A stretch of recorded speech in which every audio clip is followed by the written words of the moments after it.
ધારી police station ખાતે જિલ્લા police વડા સંજય ખરાતની અધ્યક્ષતામાં તાલુકાભરના સરપંચોનો સન્માન કાર્યક્રમ યોજાયો હતો. ગ્રામ્ય વિસ્તારમાં વધતી ગુનાખોરી અને ચોરીના બનાવોને રોકવા માટે સરપંચોને અગાઉ આપવામાં આવેલી સૂચના અનુસાર ધારી તાલુકાના અંદાજે 15 જેટલા ગામના સીસીટીવી કેમેરા સ્થાપિત કરાયા છે. આ મહત્વપૂર્ણ કામગીરી બદલ તમામ ગામોના સરપંચોને જિલ્લા પોલીસ વડા સંજય ખરાત દ્વારા સન્માનિત કરાયા હતા. કાર્યક્રમ દરમિયાન ધારી ગામના પ્રતિષ્ઠિત આગેવાનો દ્વારા પણ જિલ્લા પોલીસ વડાનું સન્માન કરાયું હતું.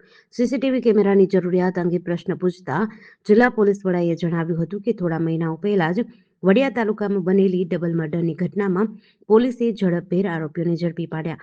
તદુપરાંત આવી અનેક ગુનાઓ અને ચોરીના બનાવો સમયે તાત્કાલિક ગુનેગાર સુધી પહોંચવામાં સીસીટીવી કેમેરા એ મોટું હથિયાર સાબિત થાય છે.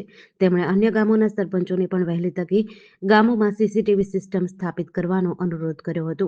આ સમગ્ર કાર્યક્રમમાં ધારી પત્રકાર સંઘના પત્રકાર મિત્રો દ્વારા જિલ્લા પોલીસ વડા સંજય ખરાતનું સન્માન કરવામાં આવ્યું હતું. જેડીસી ન્યૂઝ સાથે મૌલિક દોશી, અમરેલી.